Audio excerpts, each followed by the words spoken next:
everyone, my name is Erika Sandor and I am your guest teacher in May in the Seed Beads and More group. We are learning together the basics of bead embroidery through my project The Traveler. If you like it, then please make sure to check out my page thestorytellingjeweler.com too and give a like to my Facebook page Erika Sandor, The Storytelling Jeweler. Today is our third lesson and we will get very close to finishing our traveler pendant or brooch. In fact, those of us who chose to finish it as a brooch may actually make the last stitches of the project. Today I am going to show you how to cut out the shape from the beading foundation, how to strengthen the whole motif, how to back it with some leather or imitation leather, how to add some beads all around, and how to get prepared for actually finishing it. I hope you are looking forward. I am. What is important that I don't want to accidentally cut the thread which I used for attaching the beads, so that's something to keep in mind when you are cutting. One of our beading friends was asking in the group if it's necessary to cut the thread and then start a new one for attaching the back layer. If I have enough thread, then I actually like to leave it and I can just continue with it. So what I like to do, I keep this thread in my left hand to make sure also that I don't cut it, and then I choose a point where I want to begin. If it's a circle, then I like to use nail cutting scissors. Then it's easier to cut out a nice circle shape. For the scissors, it's important to have sharp scissors, and it's nice if you have a separate pair for cutting only fabric, because if you mix the scissors and you cut sometimes paper, sometimes fabric, then the paper will actually dull the edge of the scissors. So here am I cutting my ultra sweet.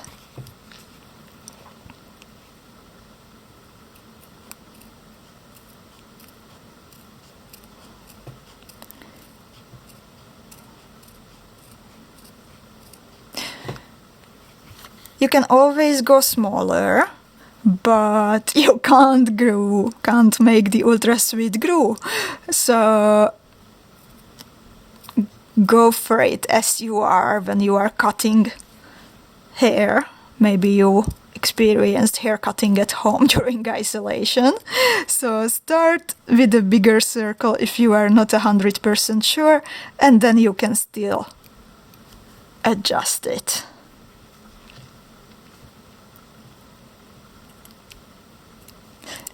Sometimes it happens that I need to add a little bit of extra glue under the dagger beads.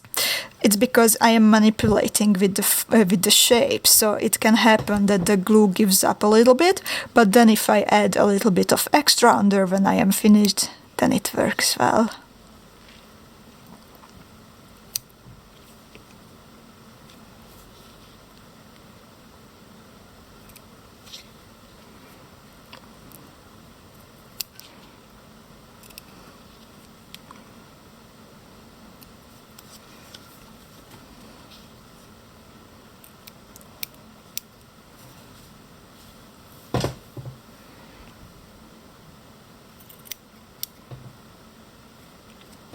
I always like to check my shape from the back.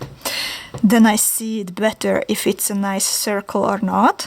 I see here that it needs a little bit of adjustment.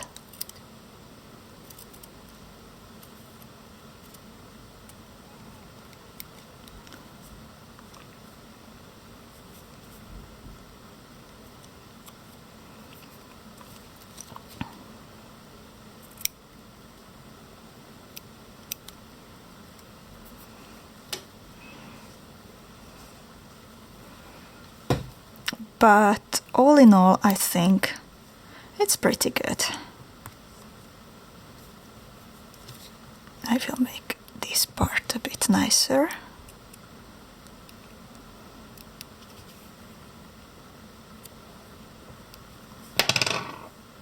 So this is it. I cut out my shape. And now I'm going to attach the filigree, because I want to attach it with my thread and not only with glue. So I will have 3 layers on top of my beaded part. I will have this nice filigree, I will have the flower, then the rhinestone will hold everything in place. I want the middle of the filigrees to be at the bottom of the daggers, in the middle. So I come up with my needle here, and then I start layering. First I pick up my filigree, and if I want to let it be, leave it like so it's able to move in a circle, then I can just pick up the flower, pick up the rhinestone, and then go back through everything.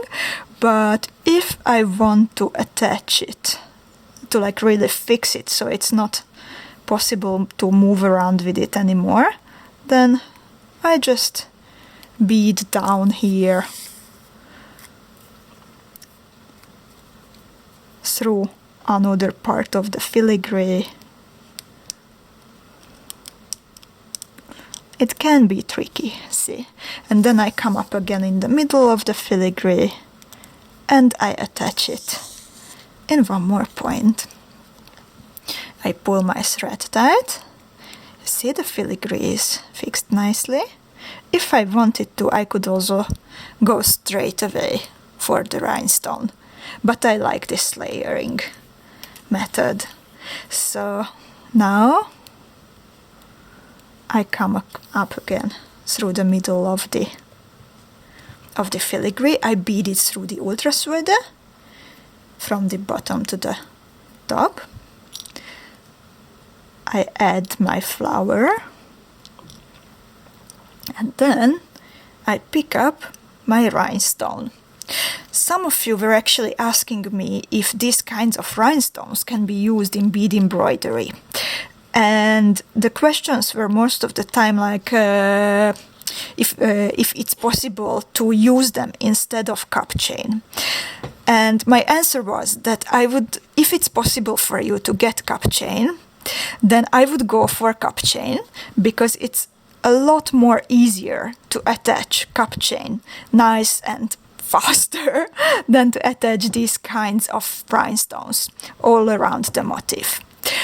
If you are wondering where to get like good quality, very nice cup chain, then make sure to visit my site at thestorytellingjeweler.com. I have a lot of rhinestone chains from real preciosa crystals coming, waiting for you.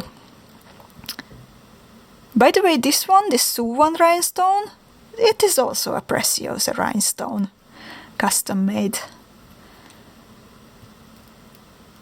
Now that I picked it up, then I am beading down through the two metal components and the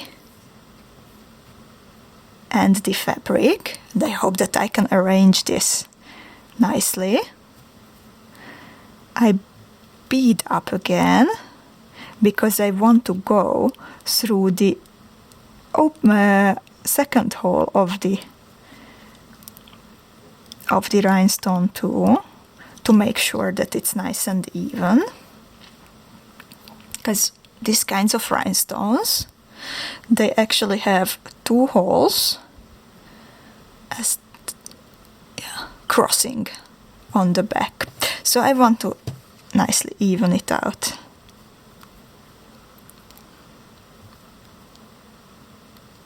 By going through both holes.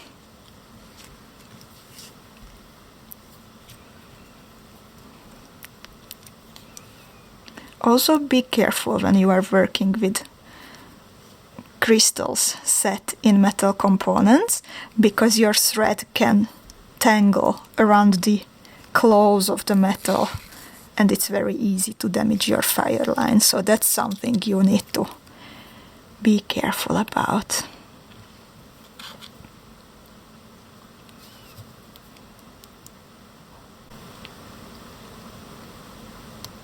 I managed to loop my thread around this little claw a bit, so I'm actually demonstrating one of those possible mistakes.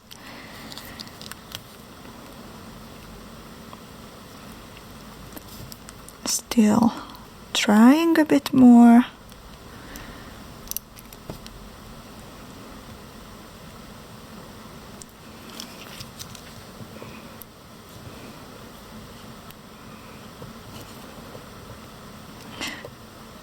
Need to see if it's possible to arrange it nicely.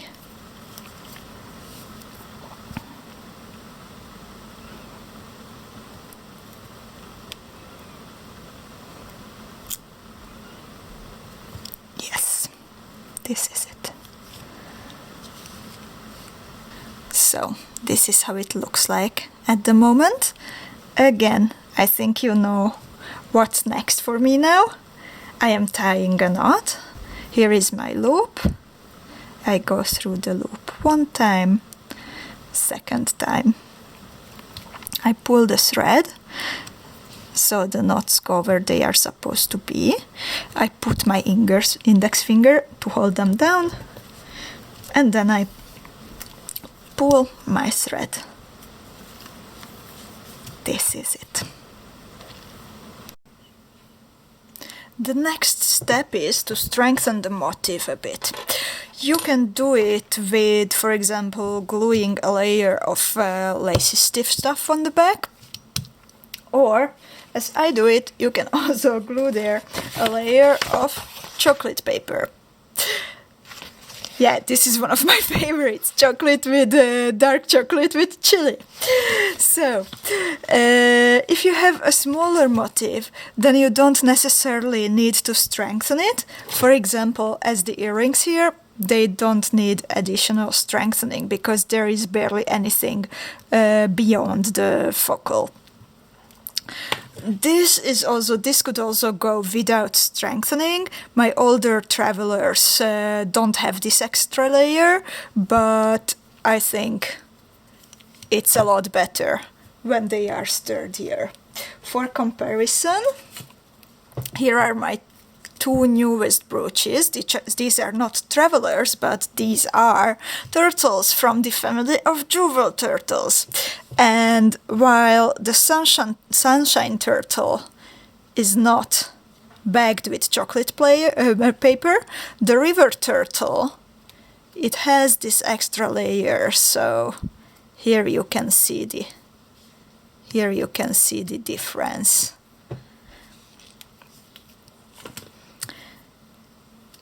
So I will add now the layer of chocolate paper on the back of my traveler.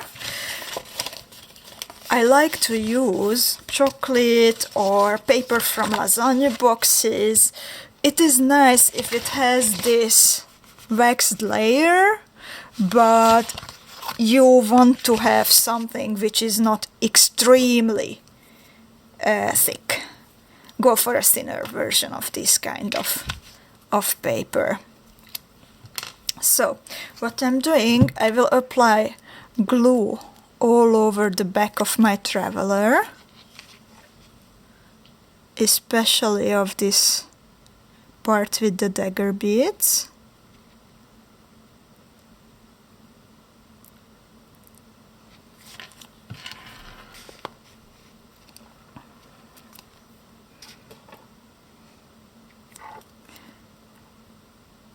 It doesn't need to be covered completely, as glue is not the only thing what will hold the layers together.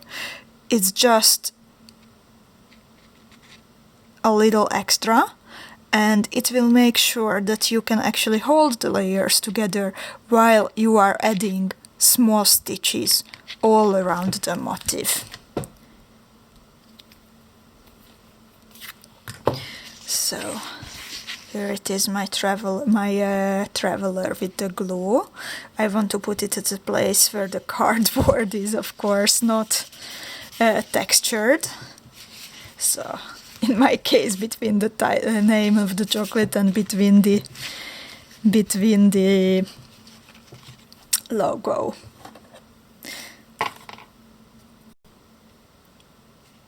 I waited a little bit until the glue dried a bit, and I tore away the biggest part of the paper, so it's easier to hold while I am cutting the motif. So you see, I have a different pair of scissors to make sure that I don't dull the ones which I use for fabric. And now I am cutting out the same shape as before. However, I like to make it a little bit smaller than the ultra sweet. Here you can see. I will go actually even a little bit smaller, because then I will not need to bead through the cardboard. If you need to bead through the cardboard, sometimes it's necessary to attach the cardboard sooner, then you want to make sure to switch to a thicker needle, which goes easier through the cardboard. For example, a tulip number 10 beading needle. But if I want to solve this and avoid the necessity of beading through the cardboard on the edges, then I can just cut it a little bit smaller, and while it will still hold the motif sturdy, it will still add some sturdiness, but I will not need to bead. I will not need to push my needle through the cardboard with every stitch.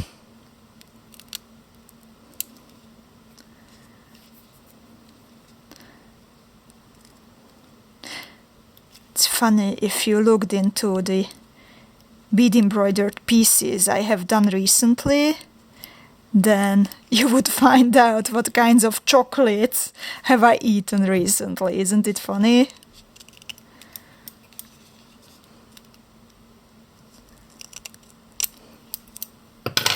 A lot of caramel sea salt and a lot of dark chocolate chili. So, here it is. There are different possibilities how to finish your bead embroidered brooches, pendants, earrings, or necklaces, or bracelets. And according to what you are aiming for, you will need to make a decision now. So, I will explain you all kinds of varieties, and I will bead a pendant actually together with you from this motif with the Turkish lira. So let's start with earrings. So this pair of earrings with coins from Malaysia. Here I added an earring hook after attaching the back layer, and what I did was that I beaded to the top of the motif, and I picked up 3 number 15 seed beads. I picked up the loop of the earring, and then I beaded back to the foundation. So the 3 number 15 seed beads are holding the earring loop. Then some of the components, for example, this bracelet base, they can actually just be glued to the foundation with E6000 or F6000, for example. In that case, all you need to do is just attach the back layer and after every stitch is in its place, your thread is secured and trimmed, you just need to glue on the metal component. With brooches, it gets a little trickier. One of my favorite kinds of brooch bases are brooch bases with filigree components. There are many different variations. You can also find at least 5 different ones at thestorytellingjeweler.com. And in case I use something like this, I want to make sure that the filigree is also visible. So in this case, I would also just finish my traveler without anything extra, and then I would glue the filigree component on the back of it. I would cover it fully with E6000, and then I would let it dry. It's also an option to scratch a little bit your leather with a needle, and then you make sure that the connection between the brooch and between the leather is even stronger.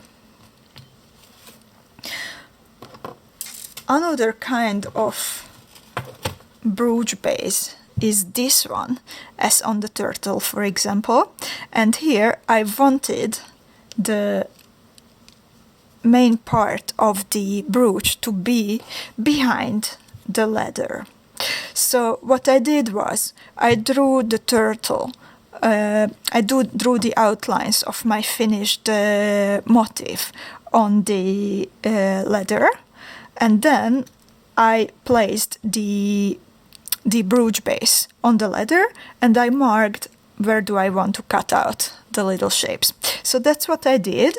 With my small scissors, I cut out the small pieces. I pulled these parts of the brooch through the leather, and then I glued on the beaded motif into the leather and progressed, as I will show you with my traveler.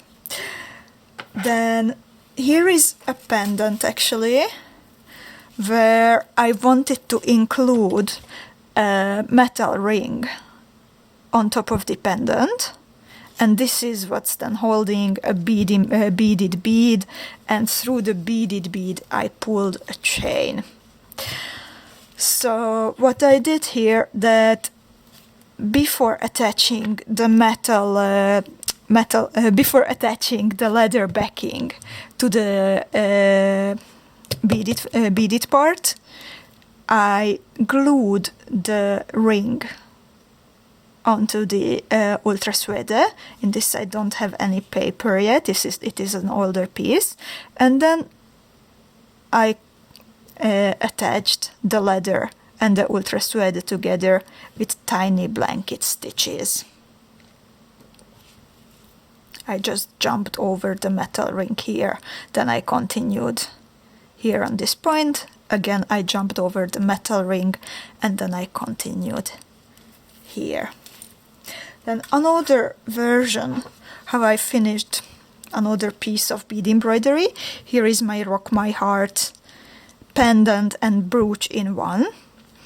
Here I finished the embroidery with the backing, and then I beaded a little loop, and on its own with a new thread. I used peyote stitch, and I actually glued it into the pendant with E6000. It's also possible to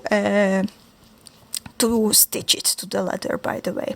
And since I wanted to be it interchangeable, and unless I couldn't decide if I want a pendant or I want a brooch, in these kits I included a little safety pin, which you can easily just push through the loop, and instead of a chain which goes around your neck, you can put this safety pin, and then you can use it as a brooch.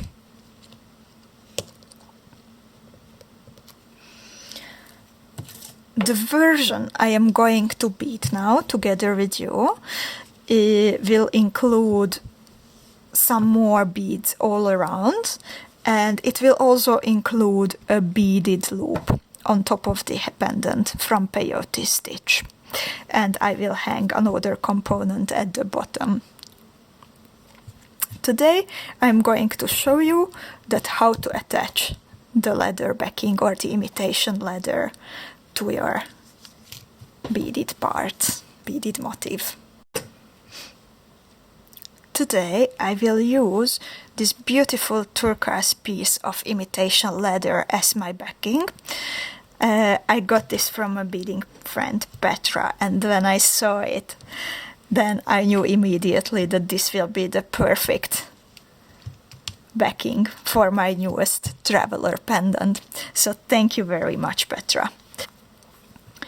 Again, I am applying a layer of glue all around my piece.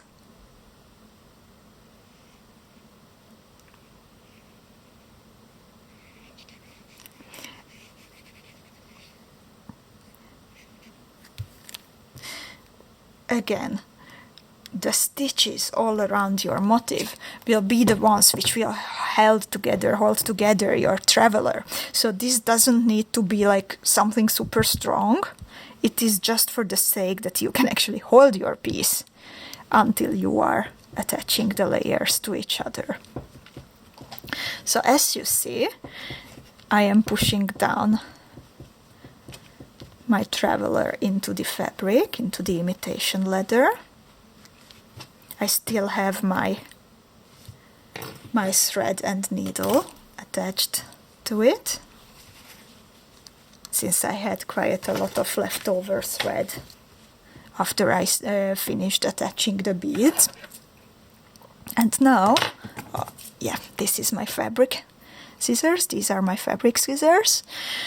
I am going to cut the imitation leather, and this time it needs to be exactly the size of the ultra suede, while making sure that, especially if it's a vibrant color like mine, that it will not be visible outside of the ultra suede.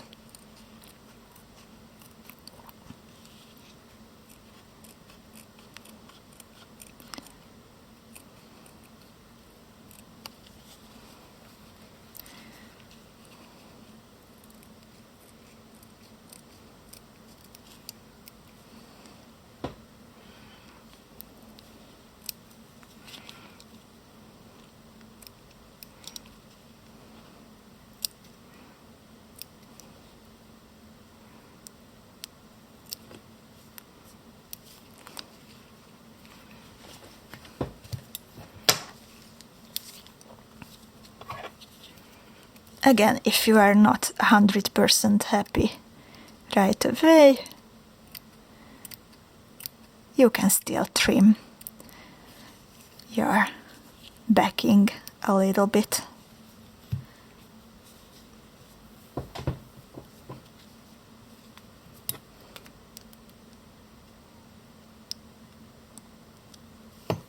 Here it is. I wanted to show you how nice and even the back of my traveler is, even if I tied more than a dozen knots, I think, double knots actually. They are not visible and I can't feel them through the fabric because I covered them with that layer of cardboard. And now I am going to attach the layers together, the ultra suede to the imitation leather.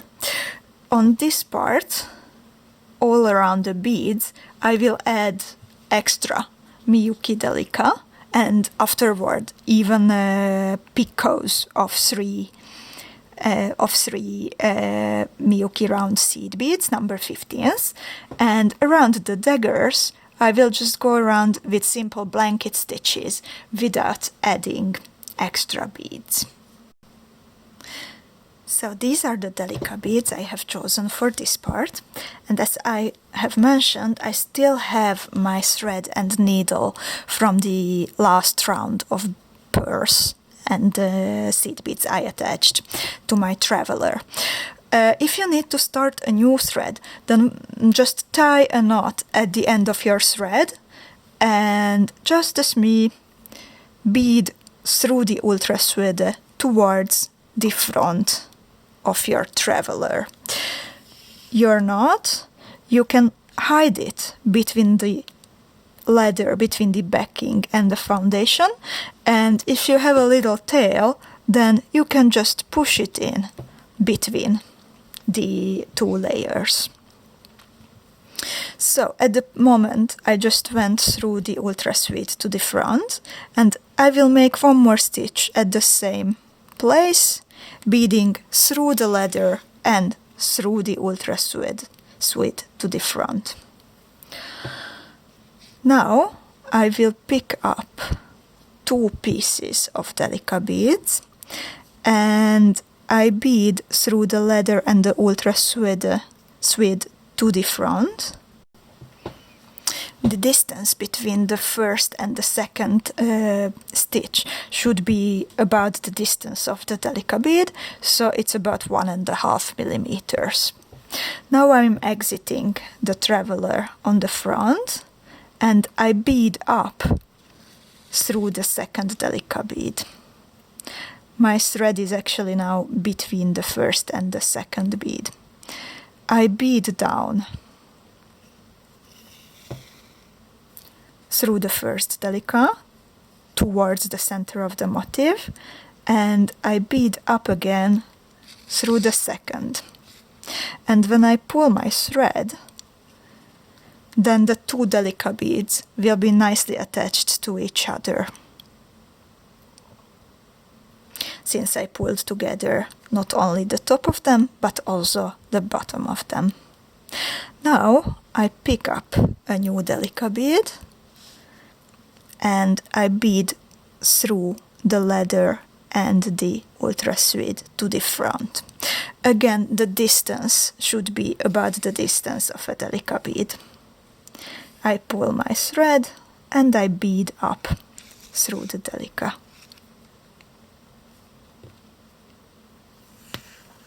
And this is how I will continue all around, always beading from the back towards the front.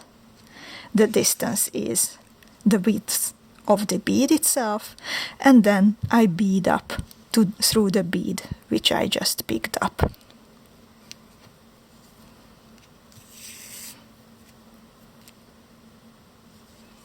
A couple more stitches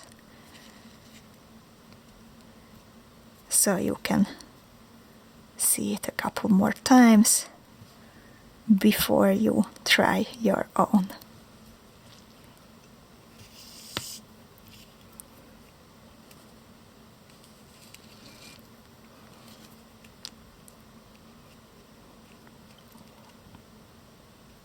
Sometimes it can happen that when you pull your thread, then you accidentally tear it from the fabrics, and then you know that you put the stitch too close to the edge of the fabric.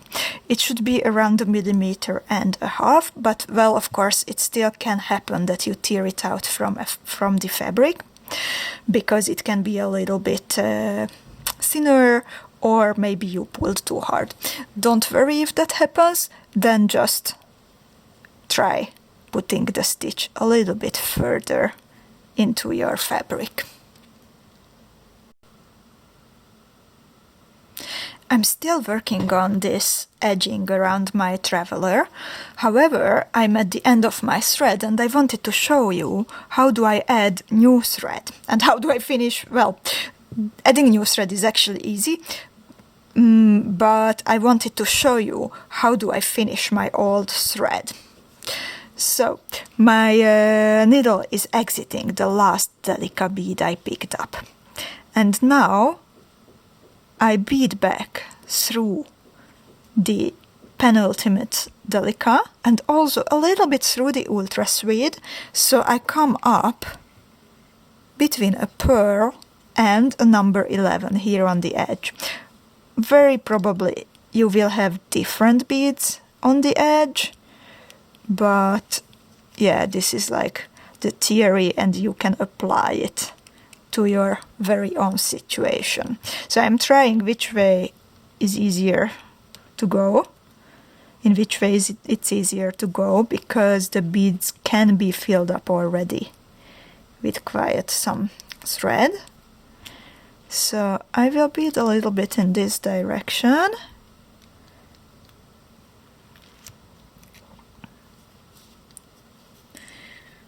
Just a couple of stitches, carefully making sure that I don't break any beads. And now I tie a knot, just a simple one, and another. The ideal place to tie such a knot is just in front of a bead with a bigger hole, so in my case number 11 seed bead, and then I continue a little bit more and I try to pull my knot into the hole of the bead.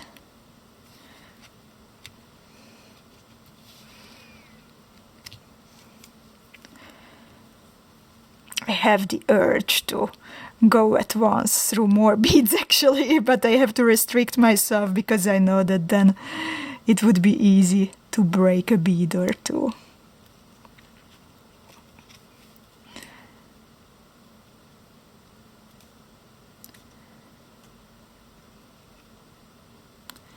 So this is it. I will cut my thread and I can add a new one. I finished adding delica beads all around the edge of my motif, except this part with the daggers. And now I would like to decorate it with picots. So my thread, my fire line, is exiting the last delica bead I attached. And now I pick up 3 pieces of number 15 round seed beads. I bead through the neighboring delica bead and I pull my thread tight. Thus you see, a little triangle shaped motif was formed from these 3 number 15 beads. That's a picot. I will bead up through the next bead, and again I pick up 3 pieces of number 15 round seed beads and I bead down through the next delica.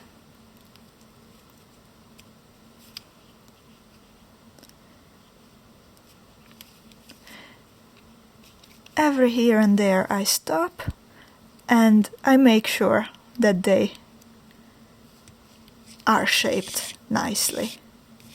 You always pull my thread tight and then I continue.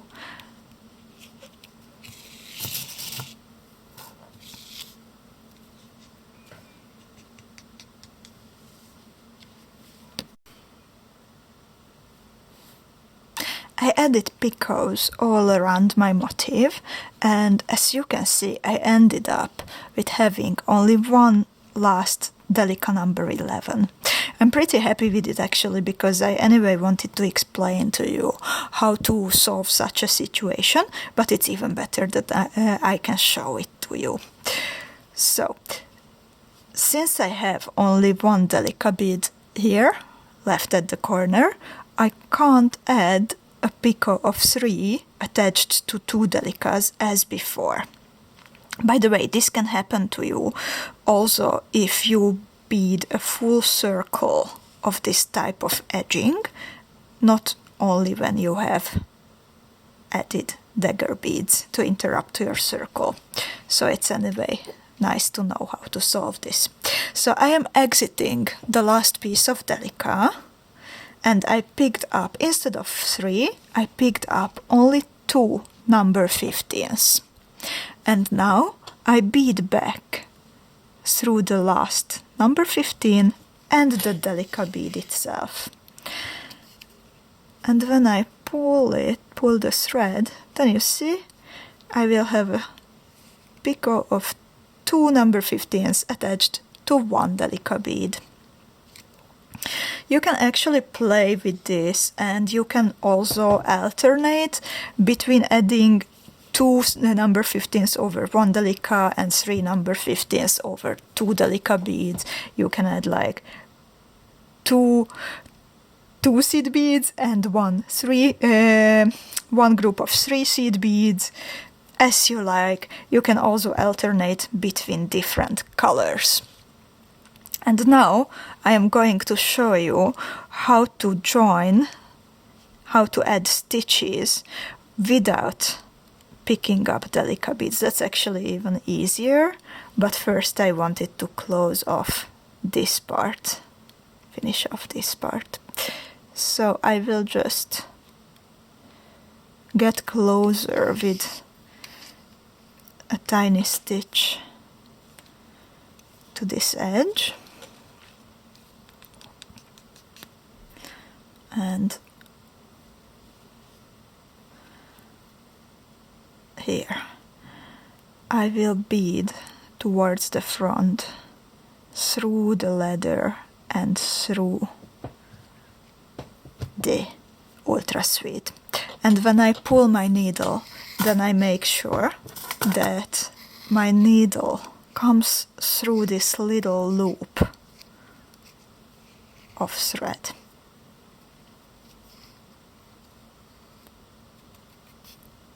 And then again I push my needle through the leather and the ultra thread, and I pull my thread through the little loop. This is called blanket stitch. And again, pushing my needle through the leather and the ultra thread, I get my needle through the loop and I pull my needle. The tinier the stitch is, the nicer the effect is actually.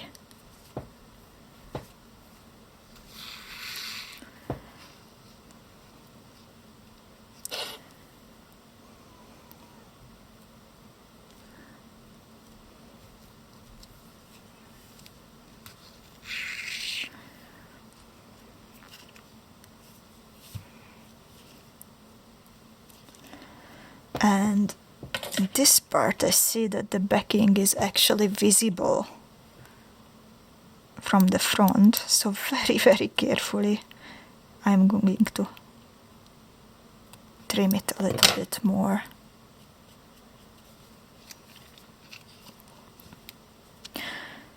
So I continue around this part, stitching together the leather and the ultra thread where the daggers are, the dagger beads.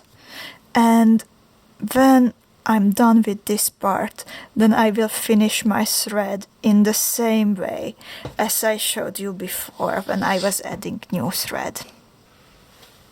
So this is how my traveler looks like at the moment. I am very curious to see if you have decided to make earrings, necklaces, pendants or brooches. And I am really looking forward also to hear all your questions about this part. Very soon we will have a Q&A where I will answer all your questions in a live broadcast, but you can already start asking your questions here below this post in a comment. So thank you so much for watching and have fun beading your travelers.